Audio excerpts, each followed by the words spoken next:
Oke guys, welcome back to Daily Charting with Toshi, di mana kita akan daily chart your favorite cryptocurrencies. Oke, Happy New Year. Nggak kerasa ya, sekarang sudah tahun 2024 ya.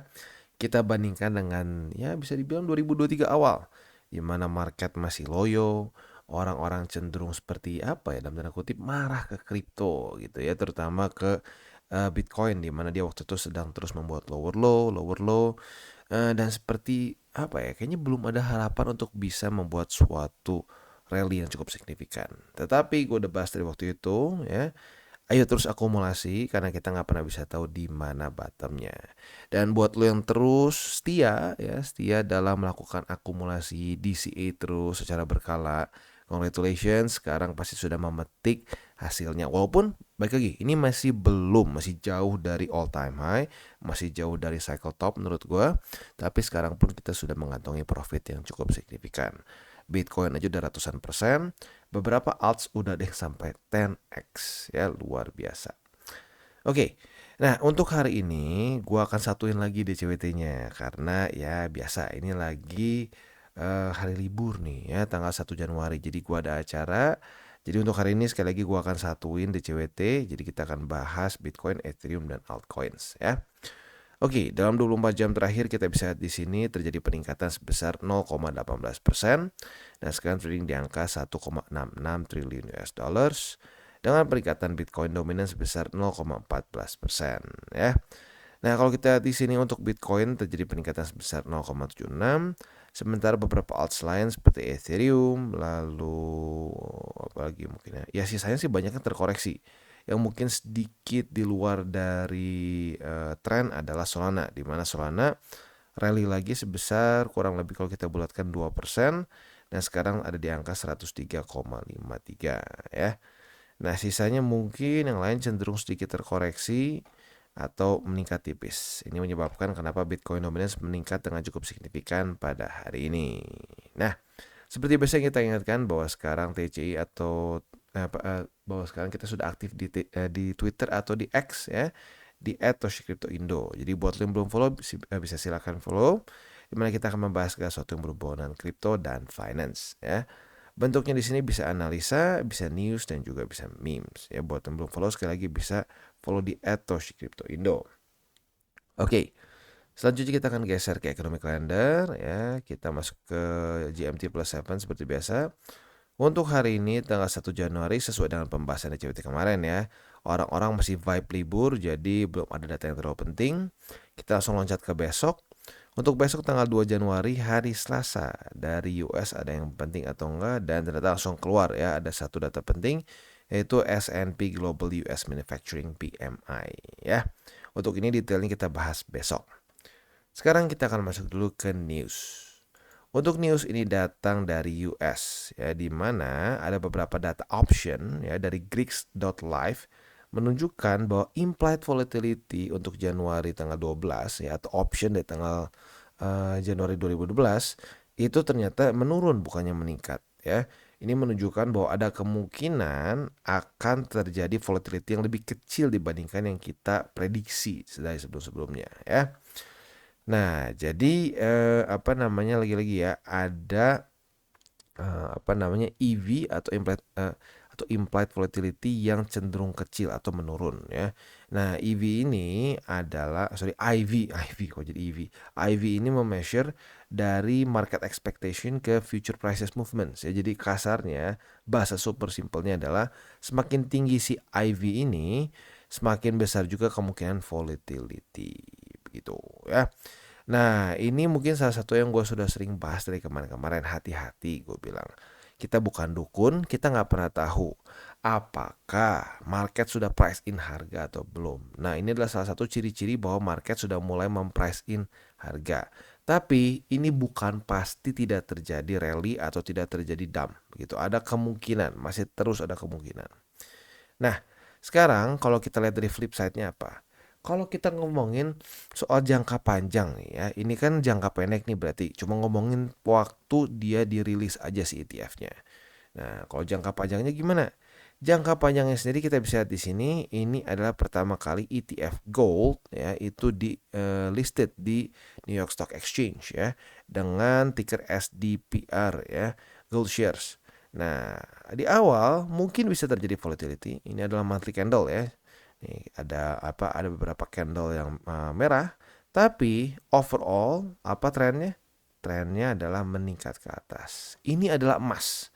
Emas itu adalah aset yang udah umurnya 5.000 tahun saat dia masuk ke dalam si NYSE ya, sudah masuk ke ETF spot. Nah, tetapi saat dia masuk ke ETF spot yang terjadi adalah pump luar biasa besar ya. Nah, jadi lagi-lagi kalau kita ngelihat secara makronya, kita zoom out, yang terjadi adalah dengan ada ETF spot approval ini akan membuat Bitcoin cenderung naik ke atas. Kenapa? Karena ini adalah soal adopsi dari institusi ya. Institusi jadi bisa beli, bisa memiliki exposure ke Bitcoin ya. Gold aja efeknya seperti ini, apalagi Bitcoin gitu. Jadi jangka panjangnya menurut gua ini akan menjadi something really good ya. Oke, selanjutnya kita akan geser ke TA kita. Kita mulai dulu dengan Bitcoin ya. Untuk Bitcoin kita bisa di sini MA20 masih menjadi resisten bagi Bitcoin ya. Ini suatu pertanda yang nggak terlalu bagus jujurnya ya. Karena tadinya adalah suatu support yang kuat, tembus mulai menjadi resisten. Nah, ini bisa bahaya nih ya. Maka dari itu PR dari Bitcoin hari ini simple aja, yaitu bertahan di atas dari 41.204 ya. Jangan sampai dia jebol dan daily close di bawah di sini ya. Itu kurang lebih untuk PR di Bitcoin di daily ya. Untuk di weekly-nya, andaikan ya ternyata terjadi skenario yang bearish ya. Nah, harapan gue adalah apa? Dia bisa bertahan dan tidak weekly close di bawah dari bull support band yang sekarang ada di angka 35.853 sampai 33.915. Sudah mulai naik lagi nih ya. Jadi kalau sampai dia ternyata dapat volatility yang tidak sesuai harapan, itu moga-moga dia bisa ketahan dari bull support band. Karena kalau dia jebol, itu PR-nya ngulangin jauh ya. Jadi lagi-lagi harapan gue kalau sampai nih ternyata volatility di Januari nih, dia ternyata tidak sesuai harapan. Nah, harapan gue adalah dia itu bisa mantul di sini gitu ya. Nah, kalau kita juga di sini ya, untuk monthly candle-nya ternyata kemarin Desember masih cukup bullish ya. Jadi overall momentumnya masih oke ya. Nah, tinggal kita lihat nih apakah ETF approval ini akan bisa membuat market ngedump atau tidak gitu ya. Nah, selanjutnya kita akan geser ke indeks dolar. Untuk indeks dolar kita bisa di sini overall masih belum ada volatility yang terlalu besar. Harapan gua apa? Harapan gua adalah dia bisa membuat lower low lagi ya. Dengan indeks dolar yang melemah, ini tentunya akan membantu risk on asset cenderung meningkat ya. Oke, jadi kurang lebih seperti itu untuk makronya. Selanjutnya kita akan geser ke buy limit. Sebelum kita geser ke buy limit, gua akan disclaimer dulu bahwa semua konten dari TCI bukanlah financial advice. Ini semua bentuknya adalah edukasi. Lalu bagaimana cara untuk mendukung TCI? Ada banyak caranya. Lo bisa like our video, bisa share our video, atau juga bisa menggunakan link referral kita di bawah ya. Dan selanjutnya kita akan dengar lu pesan-pesan dari sponsor kita pada hari ini. Oke, today's video is brought to you by BingX. Dimana sekarang, atau lebih tepatnya di bulan ini, BingX sedang ada Christmas Carnival. Yang hadiahnya itu bisa mencapai 1 juta US dollars. Artinya sekitar 15 miliar rupiah ya. Gimana cara ikutannya? Simple. Di sini berlangsung dari tanggal 1 Desember sampai tanggal 31. Jadi memang sesuai dengan temanya Natal, Christmas ya. Nah, kalau kita di sini ada beberapa bagian. Yang pertama adalah di sini ya, di mana kita akan bisa membuka si hadiah kita nih di sini ya. Kita buka, tentunya kita bisa registrasi juga. Jadi ini untuk orang yang belum registrasi di BingX. Kalau yang buka di sini akan bentuknya jadi ya kayak registrasi. Nah, selanjutnya juga di sini akan ada event untuk trading secara individual dan juga secara tim. Untuk detailnya kalian bisa baca di sini ya. Sekali lagi ini eventnya bisa mencapai 1 juta US dollar secara hadiah. Buat lo yang tertarik silahkan bisa ya tentunya kalau kalian belum punya akun, gue sangat sarankan langsung menggunakan yang di sini ya, yang unwrap box supaya bisa mendapatkan ekstra hadiah lagi ya. Jadi kurang lebih seperti itu untuk event BingX di bulan ini. Dan kita mulai dari Bitcoin ya. Untuk Bitcoin sendiri kita bisa lihat di sini ya, Buy limit yang tersisa masih sama seperti kemarin, yaitu adalah di buy limit buy limit ketiga ya, itu di angka 41.204. Untuk posisi futures kemarin sudah terjadi retest pertama di EMA20 sebagai resisten. Jadi hari ini kita sudah bisa pasang limit posisi short di EMA20. Retest kedua otomatis kita buka posisi short. Nah, target TP kita bisa di angka 41.204. Kalau buat lu yang konservatif ya, pengen lebih konservatif lagi lah mungkin lebih tepatnya ya, lu mungkin bisa pertimbangkan struktur baru di sini sebagai suatu target TP, yaitu di angka 42.000 lebih 52 sen ya. Oke, itu untuk posisi shortnya ya. Untuk posisi long apabila terjadi retest 1, retest 2 di 41.204 sebagai support. Nah, target TP nanti bisa pilih di EMA20 atau di struktur baru ini ya. Nah, selanjutnya kita akan geser ke Ethereum. Untuk Ethereum kita bisa di sini dia sekarang sepertinya stuck antara EMA20 dengan struktur 2317 ya. Jadi untuk sekarang posisi spotnya tinggal tersisa ya otomatis tinggal di EMA20, yaitu sekarang di angka 2267 ya. Nah, untuk posisi futuresnya kita sudah kena target TP ya. Jadi congratulations buat lo yang sudah pasang karena kemarin sudah terjadi retest 1, retest 2 di 2317.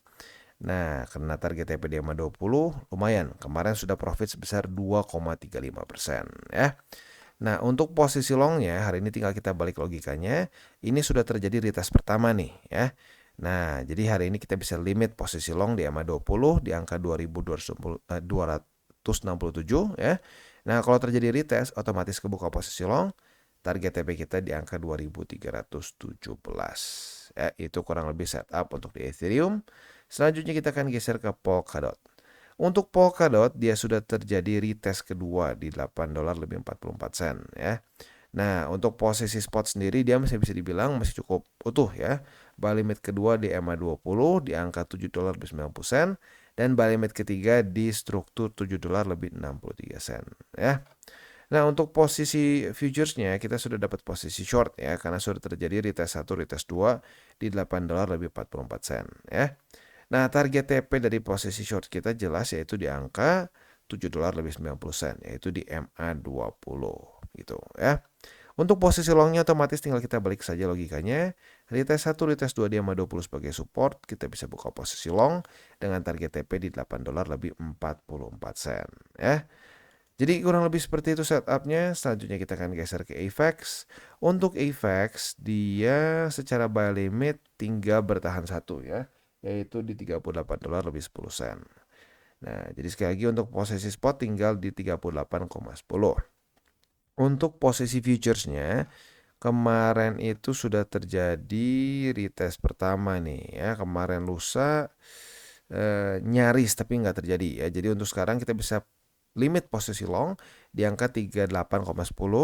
Apabila hari ini terjadi retest kedua, kita otomatis kebuka posisi long. Nah, target TP kita adalah di angka 40 dolar lebih 77 sen. Untuk posisi shortnya tinggal kita balik logikanya. Retest 1, retest 2 di 40 dolar lebih 77 sen. Kita bisa buka posisi short dengan target TP di 38,10 ya. Oke, selanjutnya kita masuk ke Matic. Ini yang terakhir ya. Untuk Matic dengan cukup mengagetkan kemarin tiba-tiba dia menemukan suatu momentum ya. Walaupun jadi wick yang cukup besar ya. Nah, untuk sekarang posisi spotnya gilanya untuk Matic masih utuh sama sekali, bahkan belum kena retest sama sekali. Buy limit pertama masih di 92 sen, buy limit kedua di MA20 dan buy limit ketiga di MA50 ya. Nah, untuk posisi futuresnya ya, ini lagi-lagi dalam posisi nanggung nih. Jadi mungkin apabila yang mungkin paling dekatnya aja dulu deh ya, yaitu posisi short. Apabila terjadi retest 1, retest 2 di 1 dolar lebih 41 sen, 1 dolar lebih 4 sen, kita bisa buka posisi short dengan target TP di 92 sen. Sementara posisi longnya tinggal kita balik logikanya, retest 1, retest 2 di 92 sen, kita bisa buka posisi long dengan target TP di 1 dolar lebih 4 sen ya. Oke, jadi kurang lebih seperti itu untuk hari ini. Seperti biasa gue ingatkan ya, jangan pakai uang panas, jangan over leverage, dan berpikirlah jangka panjang. Dan ya sekali lagi, ini adalah tahun baru ya, ini adalah Januari pertama nih ya, hari pertama di tahun 2024. Semoga ya di tahun ini kita bisa lebih profitable lagi. Semoga hilang FOMO-nya ya. Semoga kita bisa pelan-pelan membentuk portofolio spot kita yang bagus ya sehingga kita bisa nanti meningkatkan net worth kita by the end of the cycle. Dan buat lo yang ingin trading future silakan, tapi ingat hati-hati jangan sampai merusak posisi portofolio posisi spot tuh jangka panjang. Oke guys, jadi itu adalah akhir dari segmen DCWT kita pada hari ini. Dan jangan lupa bagi kalian yang merasakan manfaat dari segmen ini, jangan lupa untuk share ke teman-teman kalian. Dan apabila lu pengen mensupport channel kita, ya TCI, jangan lupa untuk menggunakan link referral kita di bawah. Nggak wajib, ya, tetapi apabila lu menggunakan link referral kita di bawah, ada macam-macam, ya, dari Bybit, Huobi, Maxi, toko kripto, dan banyak lagi, ya. Ya, walaupun nggak wajib, tapi kalau menggunakan link referral kita, lu secara langsung membantu perkembangan dari TCI. Dan satu lagi, jangan lupa juga untuk join Telegram group kita, di mana kita bisa ngobrol-ngobrol santai mengenai dunia cryptocurrency secara dua arah. So, jangan lupa untuk like, subscribe, click the bell icon, and see you on the next video.